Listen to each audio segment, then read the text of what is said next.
Assalamualaikum warahmatullahi wabarakatuh. Selamat siang saudara pendengar dimanapun saat ini Anda berada. Ya, terkhusus untuk adik-adik pelajar kita yang saat ini berada di rumah, khususnya untuk adik-adik tingkat SD kelas 6 dan juga untuk siswa-siswi kelas 7 dan 8 SMP. Dan juga selamat siang untuk ibu beserta bapak guru di rumah dimanapun saat ini Anda berada, yang mendengarkan kami di program Belajar di RRI Bone. Selamat mendengarkan kami. Dan hari ini Anda bersama saya, Kak Eni Adnan. Di program ini adalah kerjasama Dinas Pendidikan Kabupaten Bone dengan RRI Bone dan juga UNICEF. Untuk hari ini di edisi siar hari Kamis, tepatnya pada tanggal 8 Juni di tahun 2020, bersama dengan Bapak Guru Muhlis SPD MPD yang merupakan guru SMP Negeri 2 Watampone. Dan hari ini kita akan belajar mengenai pendidikan kecakapan hidup atau PKH. Kita sapa dulu Bapak gurunya. Selamat siang, Pak. Selamat siang, Kak Eni. Gimana kabarnya di hari ini, Pak? Alhamdulillah, baik. Semangat ya, Pak? Ya, semangat. Iya, ya. dan untuk adik-adik di rumah, Pak, kita ingatkan lagi ya mendengarkan kami bahwa nantinya kami seperti biasanya akan membagikan link ya, Pak. Dan nanti passwordnya itu di segmen kedua terakhir seperti biasanya. Dan juga nanti Bapak akan membagikan kuis ya, Pak ya, tugas seperti biasanya. Dan adik-adik di rumah pastinya tidak sabaran lagi untuk mendengarkan materi yang akan Bapak bagikan. Jadi untuk adik-adik di rumah bisa mendengarkan kami di 91 FM RRI Bone, dan juga untuk Anda yang bisa menyaksikan kami di Facebook LPP RRI Bone, karena kami itu live di Facebook RRI Bone. Baik, Pak, silahkan untuk memaparkan materi yang Bapak sudah siapkan untuk hari ini, Pak. Baik, Kak Eni, makasih. Bismillahirrahmanirrahim. Assalamualaikum warahmatullahi wabarakatuh. Selamat pagi menjelang siang anak-anakku di rumah dan rekan-rekan pendidik yang tetap stay at home di rumah. Bagaimana kabarnya semuanya? Baik ya, semoga senantiasa dalam keadaan sehat walafiat, senantiasa dirahmati dan dilindungi oleh Allah Subhanahu wa taala. Dan tentu kita berharap kegiatan kita pada hari ini akan diberkahi dan dirahmati oleh Allah Subhanahu wa taala insyaallah. Baik anak-anakku di rumah, serta rekan-rekan pendidik dan pemerhati pendidikan yang ada di rumah, pada hari ini kita masuki sedikit babak baru lah, kalau kita katakan babak baru di RRI, karena ini masuk dengan label baru sedikit ya. Iya. Jadi belajar PKH di RRI ya. Jadi kita belajar PKH. Jadi pendidikan kecakapan hidup atau pendidikan keterampilan hidup yang kita singkat dengan PKH. Baik anak-anakku sekalian, kami akan memperkenalkan terlebih dahulu program ini secara sekilas sebentar tentang pendidikan kecakapan hidup itu. Ya, jadi kita tinjau dulu apa sih tujuan pembelajaran yang akan kita capai atau apa yang akan kita harapkan dengan adanya program ini, khusus untuk pertemuan hari ini ya anak-anakku dan Kak ini. Anak-anakku di rumah, baik untuk siswa SMP maupun juga MTS ya. Jadi MTS itu juga tetap juga bergabung ya Kak ini untuk mendengarkan ini. Begitu juga dengan anakku yang siswa SD yang sudah kelas 6 yang sebentar lagi akan masuk di kelas 7 SMP, juga sudah diarahkan oleh Dinas Pendidikan untuk ikut mendengarkan, menerima ilmu ini, supaya begitu masuk SMP nanti atau MTS itu mereka sudah siap untuk berkenalan dengan pendidikan kecakapan hidup. Baik, apa yang akan kita capai pada hari ini? Yang pertama, anak-anakku di rumah mohon dicatat atau diperhatikan. Bapak akan memberikan sedikit deskripsi secara singkat mengenai program PKH di Kabupaten Bone khususnya ya. PKH itu apa? bagaimana perjalanannya sehingga muncul istilah program pendidikan kecakapan hidup di Bone. Itu yang pertama. Yang kedua, anak-anakku sekalian, sebentar diharapkan mampu untuk mengidentifikasi bagaimana PKH atau pendidikan kecakapan hidup atau pendidikan keterampilan hidup itu berbeda dari kelas-kelas lainnya. Kenapa PKH itu atau pendidikan kecakapan hidup itu dikatakan berbeda dari mata pelajaran lain yang selama ini dipelajari di sekolah, sehingga dikatakan menarik. Nanti kita coba temukan. Yang ketiga, ini tugas tujuan utamanya adalah anak-anakku diharapkan mampu menentukan 13 jenis keterampilan hidup yang sudah ditentukan dalam modul atau kurikulum pendidikan kecakapan hidup. Jadi itu anak-anakku yang akan kita capai. Baik, saya akan memberikan deskripsi singkat atau gambaran singkat mengenai pembelajaran pendidikan kecakapan hidup ini. Ini adalah program baru bagi sebagian siswa atau tenaga pendidik di Kabupaten Bone. Jadi pendidikan kecakapan hidup dalam bahasa Inggris sering disebut Life Skills Education atau LSE. Itu merupakan salah satu program dari UNICEF, United Nations Children's Fund atau UNICEF. Dan khusus di Kabupaten Bone, program ini terlaksana atas kerjasama antara UNICEF, Lembaga Pemberdayaan Perempuan atau LPP Bone, Bapeda Kabupaten Bone, dan tentunya Dinas Pendidikan Kabupaten Bone. Anak-anakku sekalian dan rekan-rekan pendidik dan para stakeholder pendidikan, ini perlu kami sampaikan di awal karena ini nanti akan berjalan selama 22 kali pertemuan ya. Kayak ini ya, sampai tanggal 15 Juli suratnya sudah ada di share dari Dinas Pendidikan. Dan itu lengkap satu modul, nanti kita akan tuntaskan. Ya. Jadi teman-teman pendidik dan anak-anakku sekalian di rumah, program PKH ini merupakan program uji coba atau piloting ya.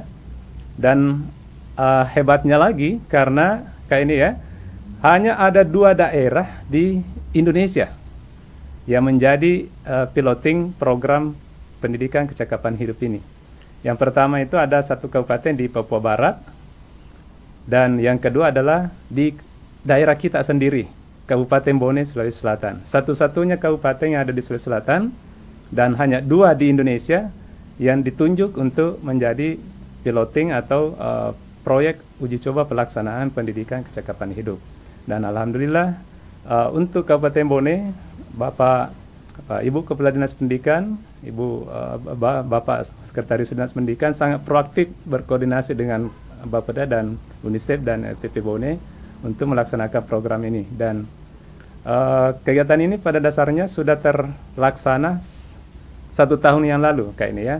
Yang untuk uji coba 12 sekolah SMP piloting di Kabupaten Bone yang tersebar di 6 kecamatan. Jadi boleh saya sebutkan sebagai gambaran awal supaya kita paham bersama program ini. Jadi SMP 1 dan SMP 2 Ajangale, SMP 1 dan SMP 3 Telu Satinge, SMP 1 dan SMP 3 Awampone, SMP 1 dan SMP 2 Ulawe, SMP 1 dan SMP 4 Cina, dan SMP 1 dan SMP 3 Salomeko. Ke-12 SMP itu yang sudah melaksanakan program PKH kurang lebih 1 tahun dan alhamdulillah sudah hampir rampung.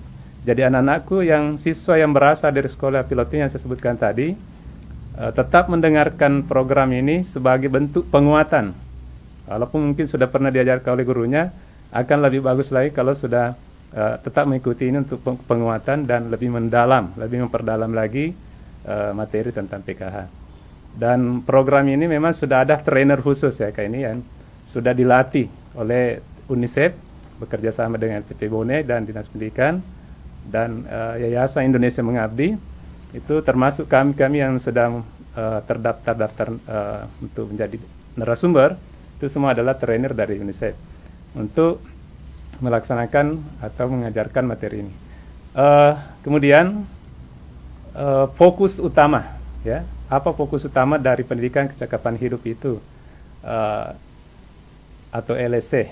Jadi ini sudah dimasukkan sebagai mata pelajaran tambahan di 12 sekolah piloting itu 2 jam per minggu di sekolah.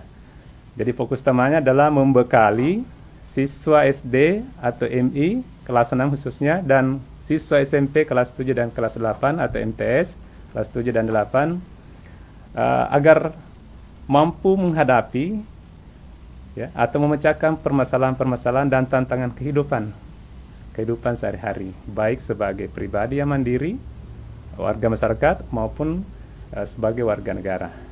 Baik, saya berikan juga sedikit gambaran keseluruhan materi satu tahun ke depan ini, atau 22 kali pertemuan. Isi modulnya itu terdiri dari 5 bagian. Jadi modul 1 ada namanya tema sentralnya mengenal diri sendiri. Jadi anak-anakku nanti ini untuk belajar modul 1 itu, kalau terus mendengarkan radio Republik Indonesia untuk BONE ini selama 22 kali pertemuan ke depan sampai tanggal 15 Juli, maka insya Allah akan utuh itu pengetahuannya tentang pendidikan kecakapan hidup. Jadi modul 1 mengenal diri sendiri. Besok itu kita akan masuk ke subtema pertamanya adalah identitas saya. Yang kedua nanti bagaimana cara mengekspresikan emosi dengan proporsional, ya, tidak berlebihan dan seterusnya. Kemudian ada subtema pubertas, bagaimana anak-anakku sebagian sudah masuk usia remaja menghadapi pubertas secara bijak. Kemudian ada pencitraan tubuh. Untuk modul 2 ada membentuk kebiasaan sehat. Anakku akan dibekali ilmu kebersihan diri, olahraga dan gizi, bagaimana menangkal dampak negatif dari merokok, dampak alkohol, dampak negatif dari narkoba, kemudian bagaimana menyikapi dampak positif dan negatif dari internet dan media sosial. Nah, itu semua akan ada di modul 2 yang akan dibahas satu persatu setiap kali pertemuan. Modul ketiga akan dalam PKH ini akan membahas tentang mengembangkan hubungan yang saling menghormati. Ini akan menarik sekali Kak ini, karena ini materinya persis sekali yang terkait dengan kehidupan remaja, khusus ya seperti pelajar SMP, SMA, itu bertema misalnya berteman, bagaimana berteman yang sehat. Ada materi tentang cinta yang seperti apa, cinta yang sehat ya, tentunya. Ada kesehatan reproduksi dan kesehatan seksual. Kemudian yang modul keempat itu menciptakan dunia yang lebih baik. Ya, jadi subtemanya ada hak asasi manusia, kepedulian terhadap lingkungan, kesetaraan gender, perdamaian dan konflik. Dan modul terakhir melakukan aksi. Nah, di modul ini anak-anakku akan dibekali bagaimana cara mengidentifikasi masalah, khususnya yang ada dalam komunitas di sekolah, komunitas di keluarga, lingkungan dan sebagainya. Bagaimana menganalisis masalah, bagaimana memecahkan suatu masalah ketika kita menghadapi masalah, kemudian menentukan sasaran dan tujuan, merencanakan sebuah proyek, dan nanti pertemuan terakhir, pertemuan ke-22, ada kesimpulan sekaligus evaluasi. Jadi itulah gambaran sekilas tentang pendidikan kecakapan hidup anak-anakku. Jadi dengan melihat sub-subtemanya atau mendengarkan sub-subtema yang saya sebutkan tadi, anak-anakku saya yakin anak-anakku tidak akan tinggalkan channel RRI ya, akan selalu mendengarkan karena materinya saling terkait, berkesinambungan satu sama lain. Jadi kalau diikuti full, insya Allah anak-anakku akan mendapatkan ilmu baru yang menyenangkan. Baik, anak-anakku sekalian dan rekan-rekan pendidik di rumah, dalam pertemuan ini siswa akan belajar tentang pendidikan keterampilan hidup atau kecakapan hidup PKH, termasuk 13 jenis keterampilan hidup itu yang akan kita bahas satu persatu. Nah, khusus untuk pertemuan ini, keterampilan hidup atau kecakapan yang diharapkan siswa miliki hari ini mampu meninjau secara singkat 13 atau semua jenis keterampilan hidup yang ada dalam kurikulum PKH atau pendidikan kecakapan hidup. Kemudian ada pengetahuan penting yang diharapkan dipahami, yaitu memahami konsep pendidikan kecakapan hidup atau keterampilan hidup. Pesan penting yang menjadi penekanan dari pertemuan ini anak-anakku sekalian di rumah, mohon dicatat bahwa PKH itu berbeda dari pendidikan lainnya, terutama dalam 4 cara utama. Yang pertama menyenangkan. Kenapa menyenangkan? Sebentar kita jelaskan. Mengetahui apa yang terbaik, membahas kehidupan yang sesungguhnya, dan tidak ada pertanyaan yang dianggap bodoh. Itulah bagusnya di PKH ya. Kemudian keterampilan hidup ini sama pentingnya dengan keterampilan lain seperti keterampilan akademik. Ya, jadi menguasai matematika dan lainnya itu tetap sama. Dan itu untuk pesan pentingnya, dan kita akan jeda dulu dan kita kembali ke Kak Enik. Silakan Kak Enik. Ya. Ya, terima kasih Pak. Dan wah, saya tertarik juga ini dengar pelajaran untuk hari ini terkait dengan PKH Pendidikan Kecakapan Hidup. Karena tadi Bapak katakan bahwa di sini bahwa adik-adik kita itu bisa belajar tentang kehidupan remaja, bagaimana cinta yang sehat, bagaimana bersosialisasi dengan teman-temannya dengan baik ya Pak. Terutama tadi terutama juga tadi Bapak menyatakan di sini anak-anak diajar sikap sopan santun. Betul. Iya, jadi untuk adik-adik di rumah pastinya mengikuti pelajaran PKH ini. Nanti berturut-turut seperti Bapak jelaskan bahwa kalau diikuti dengan berturut-turut bahwa itu pelajarannya maksimal didapatkan. Dan tentunya pelajaran ini sangat menarik untuk adik-adik kita, apalagi adik-adik yang di tingkatan SMP ya Pak, awal-awal puber ini. Jadi harus sudah memasuki masa remaja. Sudah memasuki masa remaja. Dan untuk adik-adik di tingkatan SD tentunya bisa juga ya Pak di kelas 6. Karena apalagi kalau misalkan sudah remaja, otomatis di lingkungan di luar sekolah itu harus diperhatikan ya Pak, bagaimana mendapatkan lingkungan yang baik dan lingkungan yang sehat. Saya mau menyapa dulu untuk adik-adik kita yang berada di rumah Pak, yang sudah melihat kami di Facebook LPP RRI Bone. Tapi saya juga tidak akan melupakan adik-adik kita yang mendengarkan kami di radio, hanya mendengarkan kami di radio 91 FM. Selamat siang untuk Anda semuanya, semoga sehat.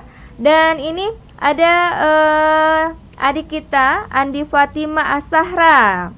Untuk adik Andi Fatima Asahra dari SMP Negeri 7 Watampone. Iya, dari SMP Negeri 7 Watampone. Selamat siang. Dan juga ada Muhammad Sawaldi dari SD Impres 1279. Jepe ya atau apa ini ya? Jepe ya Pak? Ya, kemudian ada juga adik kita Vira Dwi Putri dari SMP Negeri 2 Awampone. Dan tidak ketinggalan ini dari Telu Setting ya? Iya. Ada Andi Nur Muhajriana dari SMP Negeri 3 Telu Setting ya. Wah, jauh ya ini. Iya, masih ada yang masih ada lagi Pak yang lebih jauh lagi, ini dari Salomeko juga. Oh, Bone Selatan. Iya, SMP Negeri 1 Salomeko. Ada Puput Septia Ningrum. Wah, banyak ini yang mendengarkan kami. Baik, kalau gitu Pak, kita lanjutkan lagi karena adik-adik di rumah pastinya menanti-nanti ini untuk materi hari ini selanjutnya. Silakan Pak. Baik, makasih Kak Eni. Jadi anak-anakku sekalian yang ada di rumah dan pemerhati pendidikan yang tetap stay at home di rumah, tetap semangat ya. Jadi sebenarnya belajar pendidikan keterampilan hidup atau pendidikan kecakapan hidup ini syarat dengan pendidikan karakter ya kan. Jadi ini sudah sangat relevan dengan kurikulum 2013 yang berlaku saat ini. Baik anak-anakku sekalian di rumah, saya mau bertanya, pernah dengar istilah life skill? Ya, saya ulangi, pernah dengar istilah life skill? Apa itu life skills? Apa yang anak-anakku pahami tentang life skills? Ya, kalau di Indonesia kan life skill itu adalah keterampilan hidup atau kecakapan hidup. Mungkin anak-anakku ada yang bisa menjawab di rumah, keterampilan hidup itu apa sih sebenarnya? Ya, apakah kalau anak-anakku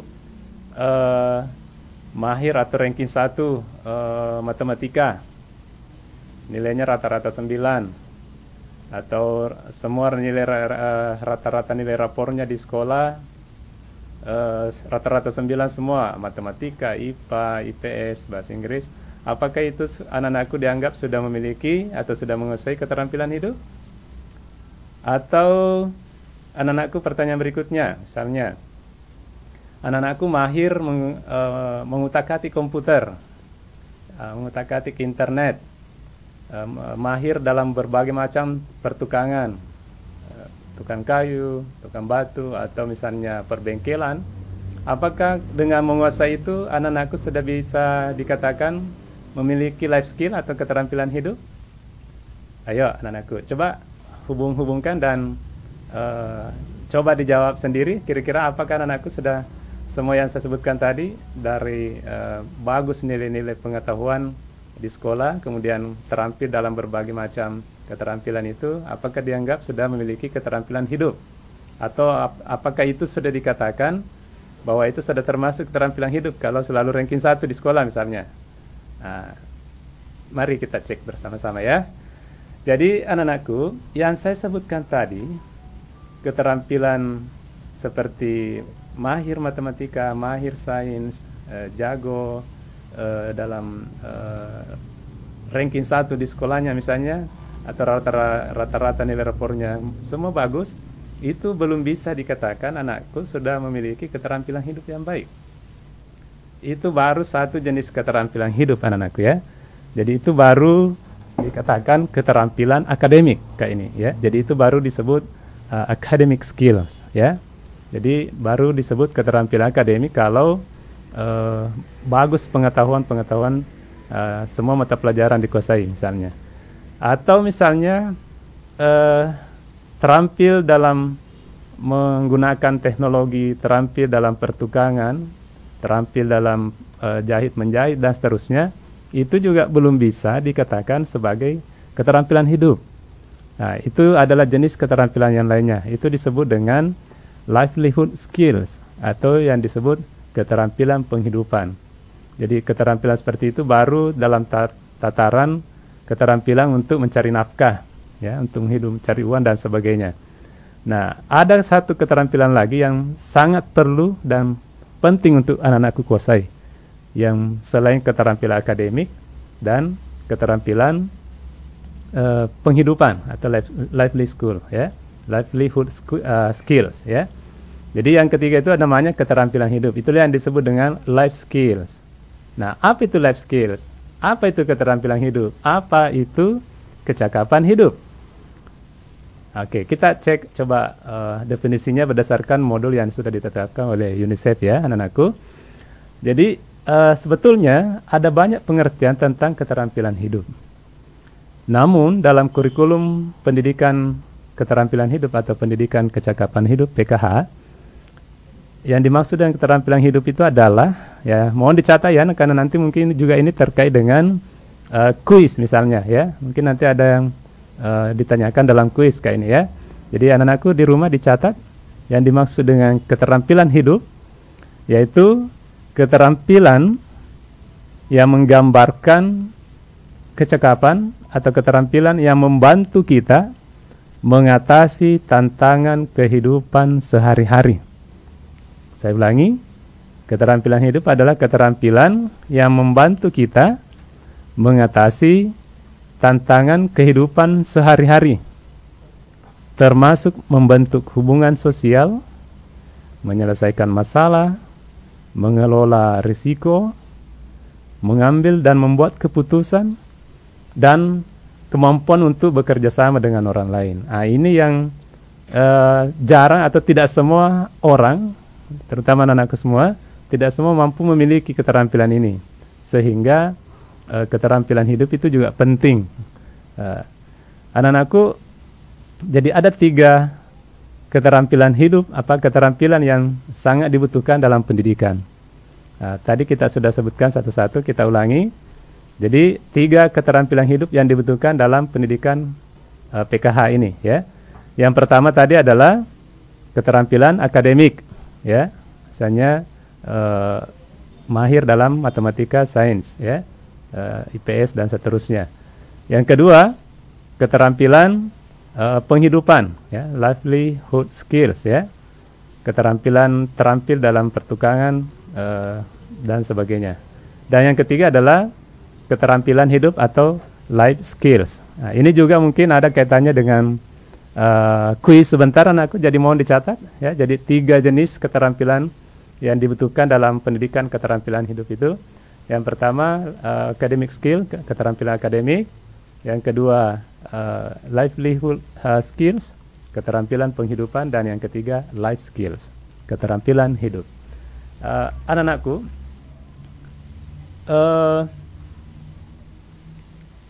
pernah membayangkan atau melihat sebuah kursi yang kakinya 3? Ya, coba anak-anakku bayangkan kalau misalnya kursi itu memiliki 3 kaki, dan kita ibaratkan bahwa 3 kaki dari kursi itu adalah 3 jenis keterampilan tadi. Ya, 1 keterampilan akademik, 2 keterampilan penghidupan, dan yang ketiga adalah keterampilan hidup. Coba anak-anakku bayangkan kalau salah satu kaki dari kursi itu tidak berfungsi, atau patah, atau pincang, bagaimana posisi duduknya? Bagus tidak? Nah, tentu tidak bagus, bisa-bisa juga jatuh, ya. Nah, ini apa artinya? Kita sudah melihat kehidupan nyata, banyak orang pintar, mohon maaf ya, ini tidak semua, ya, tidak berlaku umum, ya. Banyak yang juara secara akademik, ranking 1 secara terus menerus, tapi kok menganggur, ya. Kalaupun misalnya dapat pekerjaan, tapi kok tidak lama bertahan, dia bangkrut misalnya, atau tidak lama bertahan dia dipecat, atau tidak lama bertahan dia berselisih dengan orang-orang yang ada di lingkungan kerjanya. Apa artinya? Bahwa dia hanya memiliki salah satu skill tadi, mungkin hanya dia cerdas dari segi keterampilan akademik, tapi dia tidak memiliki keterampilan hidup. Dia tidak memiliki keterampilan bagaimana cara bekerja sama dengan orang lain untuk mencapai tujuan bersama dengan baik. Dia egois. Nah, misalnya, ini penting sekali anak-anakku, ya. Jadi tidak semua orang pintar secara akademik itu bisa sukses dengan baik kalau tidak ditopang oleh keterampilan yang lain. Begitu juga keterampilan penghidupan yang kedua tadi.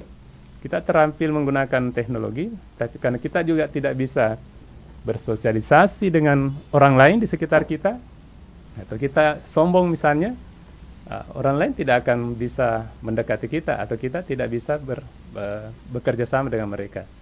Jadi penting sekali. Nah, begitu juga ketika kita dicoba dengan berbagai cobaan, misalnya apakah keluarga sakit, atau misalnya dirampok, atau misalnya ada usaha yang gagal atau bangkrut misalnya, kemudian kita tidak memiliki keterampilan hidup untuk ketahanan, ya, tahan banting, maka bisa saja kita terpuruk dan bisa saja ada yang berakhir dengan frustasi, putus asa, bahkan ada yang bunuh diri, ya. Anak-anakku yang mungkin masih kenal kasus yang baru-baru di Korea, ya, artis Korea itu yang luar biasa sekali kesuksesannya, ya, kekayaannya sangat luar biasa, masih sangat muda tapi kok bunuh diri. Nah, itu karena depresi dan mungkin karena keterampilan hidupnya tidak bagus, ya. Dia tidak bisa menahan cobaan atau gempuran-gempuran tantangan hidup yang menderanya, sehingga dia gampangnya bunuh diri karena dia tidak bisa mengatur dirinya sendiri. Nah, tidak memiliki keterampilan hidup itu. Ya, jadi itu anak-anakku, ya. Jadi 3 kaki itu, ya, tadi untuk diibaratkan kursi 3 kaki, jadi ketiganya saling menopang satu sama lain. Keterampilan akademik, keterampilan penghidupan, dan keterampilan hidup atau life skills. Nah, sekarang anak-anakku kita membicarakan keunggulan PKH. Tadi di awal kita akan membedakan kenapa PKH dikatakan berbeda dari pelajaran lainnya. Apa sih yang menarik dari PKH? Kalau anak-anakku simak dari awal, sebetulnya sudah ada gambaran, ya, kayak ini, ya, bahwa sebetulnya PKH itu sangat syarat dengan karakter dan syarat dengan skill yang bisa menopang masa depan kita. Yang pertama, kenapa PKH dikatakan berbeda dari kelas-kelas lainnya atau pelajaran lainnya? Yang pertama, pendidikan kecakapan hidup itu menyenangkan. Kenapa dikatakan menyenangkan? Kalau ini diajarkan tatap muka di kelas, karena hari ini kita bersifat pembelajaran satu arah ya, karena hanya anak-anak bersifat menyimak, karena kondisi pandemi yang belum memungkinkan kita untuk belajar bersama di kelas secara tatap muka, maka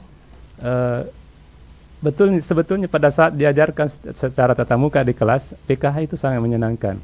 Kenapa? Karena sebagian waktunya itu terlepas dari kursi mereka atau kursi anak-anakku. Maksudnya, anak-anakku tidak secara dari awal sampai akhir duduk saja di kursi seperti kelas-kelas konvensional sebelumnya atau kelas-kelas yang umum. Anak-anakku lebih banyak bergerak, lebih banyak berpartisipasi atau namanya pembelajaran partisipatoris ya. Anak-anakku lebih banyak bermain peran, dikemas dalam bentuk permainan yang sangat menyenangkan. Kemudian yang kedua, kenapa berbeda dari kelas lain? Karena PKH ini menyangkut tentang kehidupan siswa yang sesungguhnya, kehidupan remaja yang sesungguhnya dialami betul. Ya, tadi misalnya ketika berbicara internet, jelas kehidupan anak muda ya, milenial ya, anak remaja ya, berbicara dengan emosi, pubertas jelas sekali ya, itu terkait dengan kehidupan nyata. Jadi ketika mereka membahas itu bersentuhan langsung dengan apa yang mereka alami, dengan apa yang anak-anakku rasakan selama ini, sehingga dikatakan, wah, belajar PKH itu menyenangkan sekali. Itu anak-anakku ya. Yang ketiga, kenapa PKH atau pendidikan kecakapan hidup itu dikatakan berbeda? Karena di sini ketika diajarkan di kelas, semua siswa itu adalah pihak yang mengetahui segalanya. Artinya, anak-anakku yang lebih banyak belajar, lebih banyak mengetahui. Guru hanya bertindak sebagai fasilitator dan motivator. Jadi anak-anakku yang lebih banyak melakukan actionnya.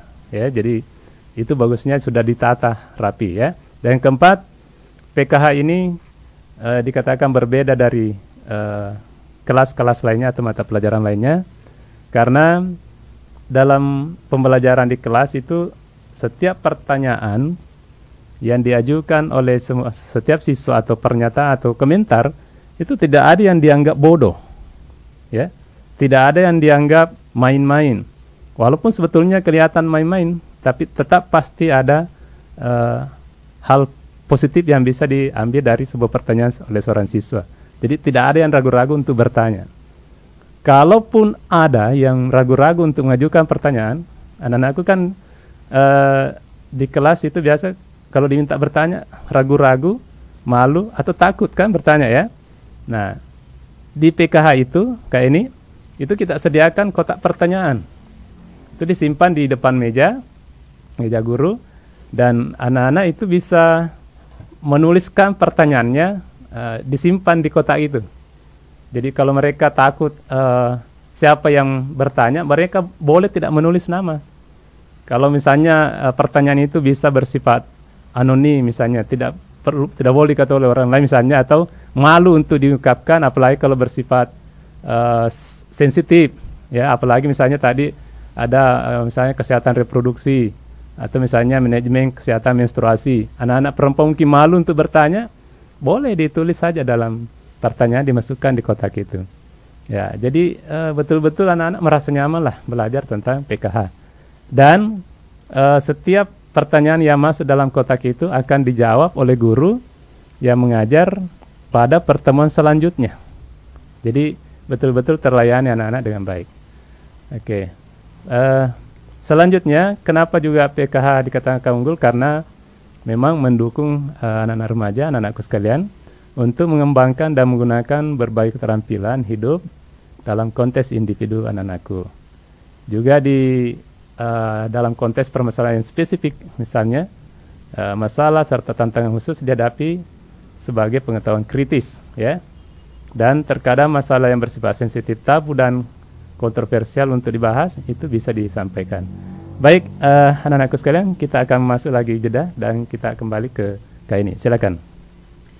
Iya, Pak. Terima kasih. Sebelum kita jeda, Kak ini akan bagikan untuk adik-adik kita di rumah yang sedari tadi sudah bertanya, Kak ini passwordnya mana, linknya Ya, mana. itu dia. Nah ini Kak ini akan bagikan untuk linknya, bisa dicatat. Untuk link hari ini http://2 gg.gg belajar huruf kecil dan masih bersambung, tulisannya PKH huruf besar PKH, kemudian garis bawah RRI, ini huruf besar RRI-nya, kemudian garis bawah lagi 180620. Oke, Kak ini ulangi lagi untuk link hari ini http://2 gg.gg belajar huruf kecil masih bersambung, tulisannya PKH huruf besar, kemudian garis bawah RRI huruf besar, garis bawah lagi 180620. Dan untuk passwordnya hari ini yang tahu namanya Bapak, ya ini passwordnya Muhlis huruf besar semua. Jadi tulisannya itu MUKHLIS. Kak ini ulangi lagi, MUKHLIS. Dan tetap mendengarkan kami, kita jeda dulu sebentar. Dan untuk adik-adik di rumah, tetap mendengarkan kami di 91 FM RRI Bone dan juga di Facebook LPP RRI Bone.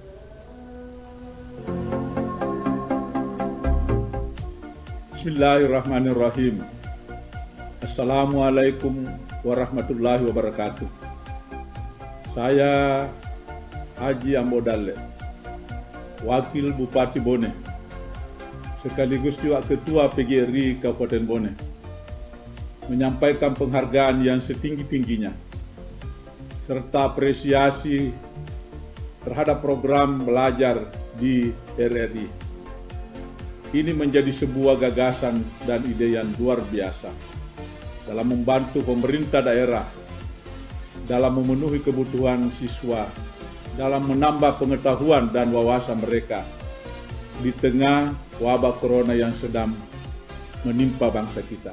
Sebagaimana telah kita ketahui bersama, sekarang ini seluruh siswa belajar dari rumah. Tentu saja hal ini dapat menimbulkan kejenuhan dan kebosanan bagi para siswa. Nah, melalui program dan terobosan belajar di RRI akan memberikan atmosfer baru dan sesuatu yang segar, karena mendengarkan materi pelajaran melalui radio tentu berbeda dengan melalui media yang lain. Semoga program ini terus dapat ditingkatkan, baik itu kemasan dan formatnya, agar lebih tertarik bagi anak-anak didik kita. Sekali lagi, atas nama pemerintah dan Persatuan Guru Republik Indonesia Kabupaten Bone, sangat mengapresiasi program ini.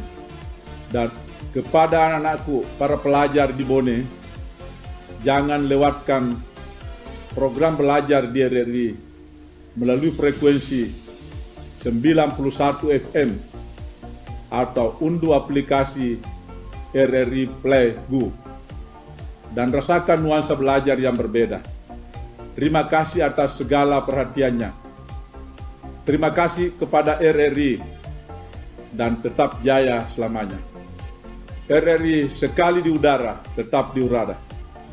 Selamat kita pada selama. Wassalamualaikum warahmatullahi wabarakatuh.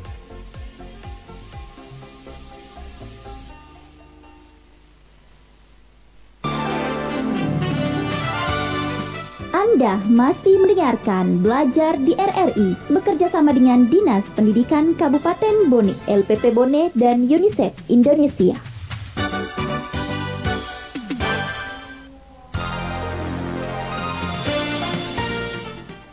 kembali masih di program belajar di RRI Bone.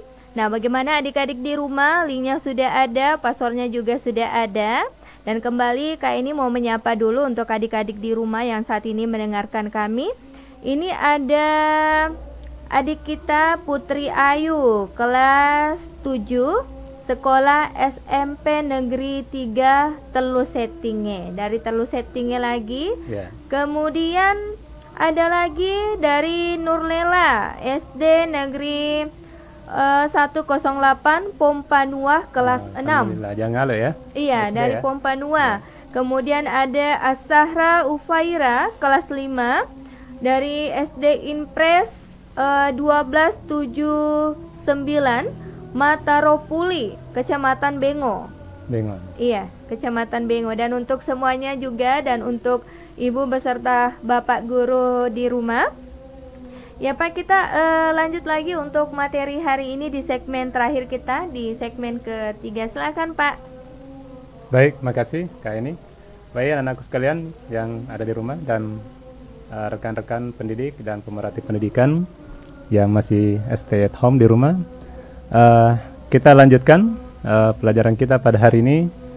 Jadi anak-anakku sekalian, tadi Bapak sudah menggambarkan bagaimana urgensi atau pentingnya pendidikan kecakapan hidup itu ya.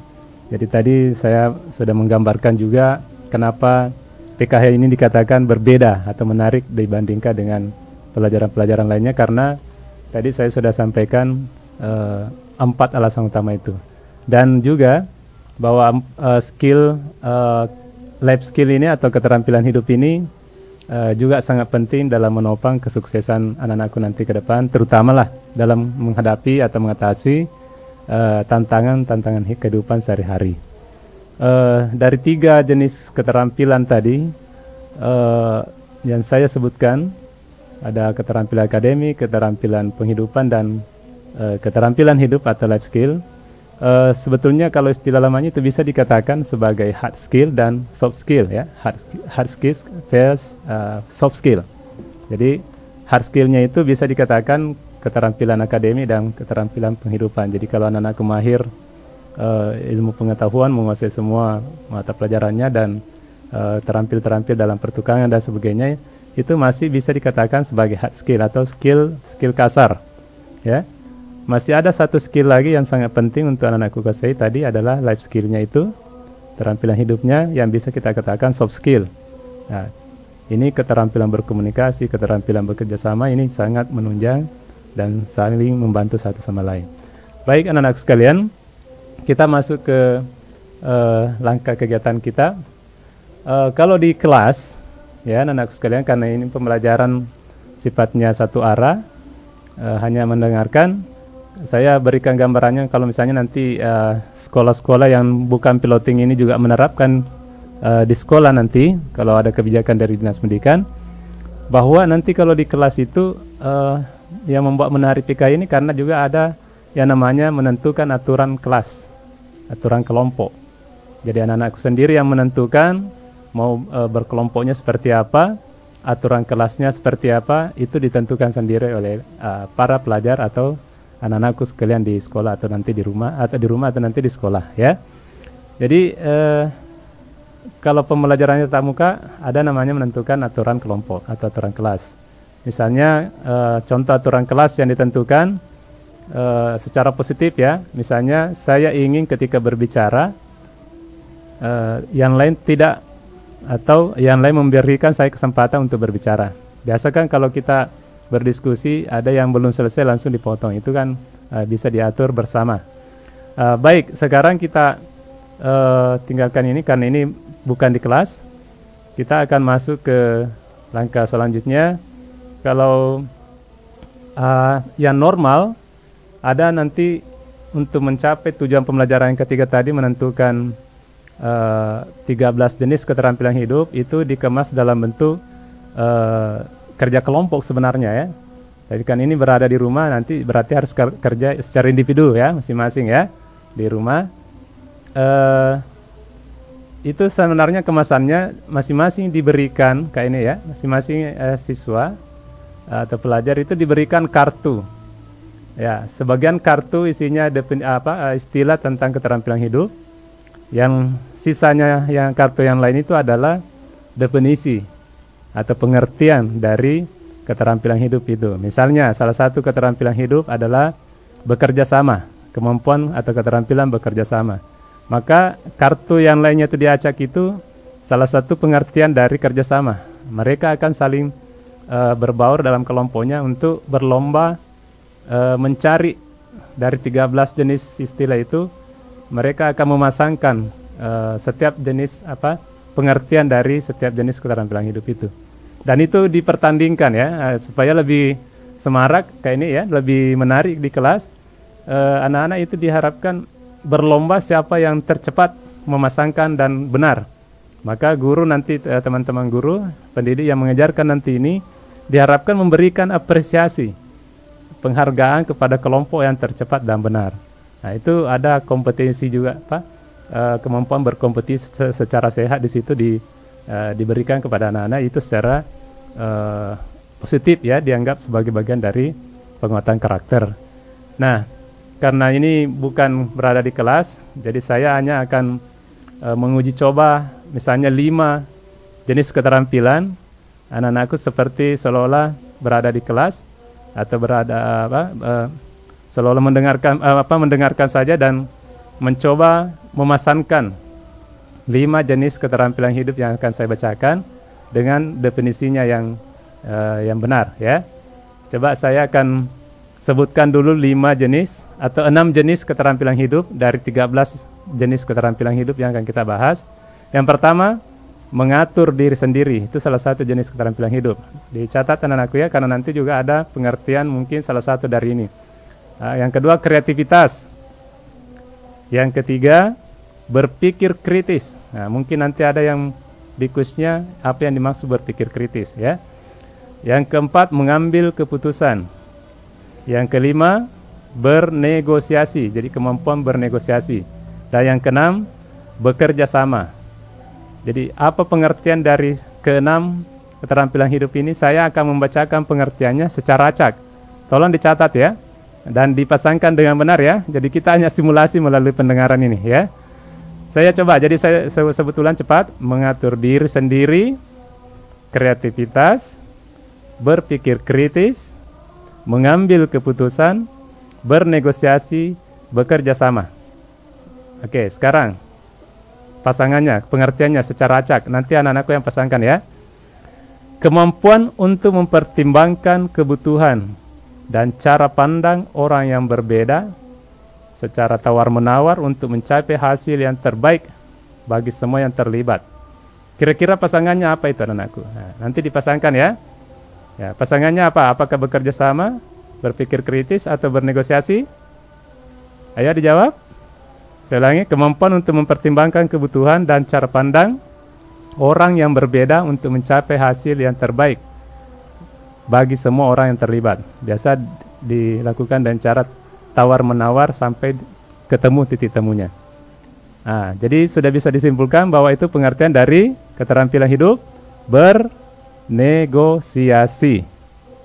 Berikutnya, anak-anakku, kira-kira ini pengertian dari apa? Kemampuan untuk menganalisis informasi secara menyeluruh, secara kritis, termasuk membedakan yang mana mitos dan yang mana fakta, dan mempertimbangkan berbagai pendapat dan perspektif atau masukan atau pandangan. Kira-kira itu pengertian dari apa anak-anakku? Apakah itu kreativitas? Apakah itu berpikir kritis? Atau mengatur diri sendiri? Atau bernegosiasi? Ada yang bisa jawab anak-anakku? Nah, itu adalah pengertian dari berpikir kritis. Nah, ini perlu dicatat, siapa tahu ada juga di dalam kuis ya.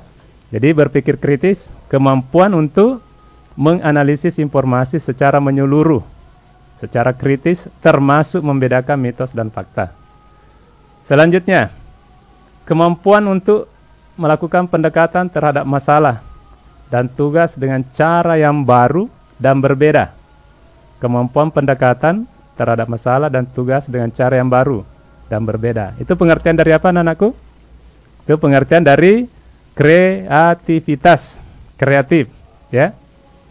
Selanjutnya, kemampuan untuk memahami dampak potensial dari pikiran dan tindakan seseorang pada diri sendiri, ya, dan orang lain, dan mengubahnya jika diperlukan. Kira-kira itu pengertian dari apa? Ya, itu adalah pengertian dari mengatur diri sendiri. Ya, selanjutnya, kemampuan memilih tindakan terbaik dari berbagai kemungkinan dan mempertimbangkan konsekuensi dan keputusan yang berbeda. Kira-kira itu pengertian dari apa? Anak-anakku, itu adalah pengertian dari mengambil keputusan. Dan terakhir di antara 6 tadi, kemampuan untuk bekerja sama dengan orang lain dalam mencapai tujuan bersama. Ayo anak-anakku, pasti sudah menebak ini definisi dari mana? Ini definisi dari keterampilan hidup apa? Definisi dari bekerja sama. Nah, dicatat baik-baik ya, kemampuan untuk bekerja sama dengan orang lain dalam mencapai tujuan bersama itu adalah definisi dari keterampilan hidup bekerja sama. Dan siapa tahu juga ada dalam kuis, nanti diperhatikan, dicatat baik-baik ya. Keterampilan hidup yang ketujuh, ya. Ini saya bacakan langsung anak-anakku ya. Menyelesaikan masalah. Apakah yang dimaksud dengan kemampuan menyelesaikan masalah? Jadi kalau anak-anakku memiliki kemampuan ini, insya Allah anak-anakku akan terlatih untuk mengatasi masalah. Yaitu kemampuan untuk menyelesaikan masalah dengan hasil yang memuaskan. Memuaskan bagi siapa? Bagi diri sendiri dan bagi orang lain dan semua pihak yang terlibat. Itu kemampuan menyelesaikan masalah. Ya, jadi kalau ada yang tidak puas berarti masalahnya belum selesai kan ini ya. Jadi harus memuaskan semua pihak yang terlibat. Tuh. Yang ke-8, berpartisipasi. Kemampuan berpartisipasi. Apa yang dimaksud dengan kemampuan berpartisipasi? Yaitu kesediaan untuk menjadi bagian dari kegiatan tim atau diskusi kelompok. Ini juga bagian dari keterampilan hidup kayaknya ya. Banyak anak-anak yang pintar atau orang yang pintar, tapi sangat apatis, sangat malas untuk bergabung kalau ada kegiatan. Dia hanya ongkang-ongkang kaki, duduk-duduk. Sementara orang bekerja, dia tidak mau terlibat. Berarti tidak memiliki kemampuan berpartisipasi. Dan itu bisa mempengaruhi kehidupannya, kesuksesannya. Biar pintar kalau seperti itu, biasa tidak dipakai kan gitu ya. Jadi ini penting anak-anakku ya. Jadi salah satu keterampilan hidup berpartisipasi. Kemudian yang ke-9, ini juga penting anak-anakku ya. Mengelola stres dan emosi. Nah, ini yang paling, apalagi anak-anakku usia remaja sekarang ini kan usia peralihan ya. Usia yang sangat unik dan labil. Ya, gampang berubah-ubah. Nah, jadi kalau stres, wah luar biasa. Kalau emosi biasa meledak-ledak. Nah, ini kalau memiliki kemampuan mengelola stres dan emosi, anak-anakku sudah memiliki bekal hidup yang bagus. Yaitu kemampuan untuk mengidentifikasi dan mengelola perasaan dan emosi dan mengekspresikannya secara tepat dan bijak. Yang ke-10, ini penting sekali juga ini keterampilan hidup ini, resilient ya, atau lentur. Apa yang dimaksud dari resilient? Dicatat juga ya, siapa tahu juga ada dalam kuis sebentar. Apa yang dimaksud resilient? Ini yang anak-anakku kalau sudah mengalami masalah, biasa ada istilah sulit untuk move on, ya. Tidak bisa move on. Nah, itu berarti tidak resilient, tidak lentur, ya. Jadi resilient itu artinya kemampuan untuk bangkit kembali setelah mengalami pengalaman yang sulit. Ya, misalnya usahanya bangkrut atau baru saja kehilangan orang tercinta, dia larut dalam kesedihan, berarti dia tidak resilient. Kalau dia cepat bangkit kembali dan memulai sesuatu yang baru dan melupakan itu, berarti sudah memiliki keterampilan resilient. Yang ke-11, berempati. Kemampuan untuk mempertimbangkan kebutuhan dan perasaan orang lain, anak-anakku. Ini penting juga kita miliki ya. Keterampilan hidup ini bagian dari karakter. Banyak orang yang tidak peka, tidak mau merasakan apa yang orang lain rasakan. Orang lagi sedih malah dia hura-hura dan ribut-ribut dan bergembira di sekitarnya. Berarti tidak memiliki rasa empati. Orang lain butuh pertolongan, dia tidak peka. Ya, ini penting sekali ya. Dan yang ke-12, kemampuan atau keterampilan berkomunikasi. Nah, ini penting, kemampuan untuk mengekspresikan ide dan keyakinan seseorang dengan cara yang meyakinkan, kemampuan untuk menjalin komunikasi dengan orang lain. Dan anakku yang terakhir, keterampilan hidup yang ke-13 yang harus kita pahami, kita kuasai, yaitu menghargai perbedaan. Terkadang kita kalau ada orang yang lain latar belakangnya, terkadang kita acuhkan, misalnya lain suku bangsanya, lain agamanya, lain status sosialnya, kita tidak menghargainya dengan baik. Berarti tidak memiliki keterampilan menghargai perbedaan. Iya. Jadi anak-anakku, itulah 13 jenis keterampilan hidup yang akan yang harus kita pahami dan kita kuasai dalam pendidikan kecakapan hidup ini. Nah, untuk sebagai kesimpulan anak-anakku, ya, keterampilan hidup, sekali lagi yang dimaksud dengan keterampilan hidup tadi adalah kemampuan atau keterampilan yang membantu kita mengatasi tantangan hidup sehari-hari. Tolong dicatat ya, seperti ada di kuis. Keterampilan yang membantu kita mengatasi tantangan hidup sehari-hari, termasuk membantu hubungan sosial, menyelesaikan masalah dan seterusnya. Oke. Kemudian 3 jenis keterampilan yang dibutuhkan adalah keterampilan akademik, keterampilan penghidupan, dan keterampilan hidup. Dan 13 jenis keterampilan hidup yang baru-baru kita sebutkan satu-satu: mengatur diri sendiri, kreativitas, berpikir kritis, mengambil keputusan, bernegosiasi, bekerja sama, menyelesaikan masalah, berpartisipasi, mengelola stres dan emosi, resilient atau lentur, berempati, berkomunikasi, dan menghargai perbedaan. Baik anak-anakku sekalian, pesan penting saya ulangi kembali bahwa PK itu berbeda. Kenapa berbeda? Karena menyenangkan, anak-anak mengetahui yang terbaik, kemudian membahas kehidupan yang sesungguhnya, dan tidak ada pertanyaan yang dianggap bodoh. Dan yang kedua, keterampilan hidup itu sama pentingnya dengan keterampilan lainnya. Jadi yang 3 kaki tadi ya harus seimbang. Baik untuk tugas atau kotak pertanyaan, karena ini harusnya ada tugasnya, tapi karena ini bukan pertemuan di kelas, jadi kalau ada materi yang kurang jelas yang saya sampaikan atau Bapak sampaikan hari ini, bolehlah dibuat pertanyaan. Kalau kita di kelas namanya kotak pertanyaan, bolehlah melalui WA saja kayak ini ya. Iya. Ya, dikirim ke WA saya atau mungkin ke WA gurunya, nanti gurunya yang boleh komunikasi dengan kami. Dan materi pertemuan selanjutnya kayak ini untuk besok ya. Anak-anakku jangan bosan ya, karena untuk besok masih Bapak yang menemani. Untuk materi selanjutnya adalah identitas saya. Ini menarik sekali untuk dibahas. Bagaimana kita mengenal identitas diri sendiri, menjadi diri sendiri bukan orang lain ya. Oke, saya kira itu. Dan terakhir kayak ini saya ingin menyampaikan terima kasih yang sebesar-besarnya kepada Bapak Bupati Bone dan Bapak Wakil Bupati Bone yang merespon kerjasama UNICEF dengan Dinas Pendidikan, Bapeda dan LPP Bone untuk pendidikan kecakapan hidup di Bone. Dan Ibu Kepala Dinas, kami mengucapkan terima kasih. Pak Sekretaris Dinas juga yang sama-sama proaktif mensukseskan kegiatan ini. Kepala Bapeda, LPP Bone, UNICEF Kabupaten Bone, dan RRI tentunya ya, RRI Bone, seluruh pengawas, kepala sekolah, guru, dan tentu anak-anakku sekalian di rumah. Terima kasih, saya kira seperti itu kayak ini. Demikian dari saya. Wabillahi taufiq walhidayah. Assalamualaikum warahmatullahi wabarakatuh. Dan kembali ke Kak ini. Silakan Kak ini. Ya, baik, terima kasih Pak. Menarik sekali pelajaran hari ini. Dan terima kasih banyak atas ilmu yang Bapak berikan untuk adik-adik di rumah. Dan seperti Bapak katakan tadi, bahwa program ini kerjasama Dinas Pendidikan Kabupaten Bone, PPRRI Bone, dan juga UNICEF. Dan besok saudara pendengar, untuk adik-adik kita juga di rumah, bahwa besok masih Bapak Muhlis, dan juga akan dipandu oleh Kak Fia.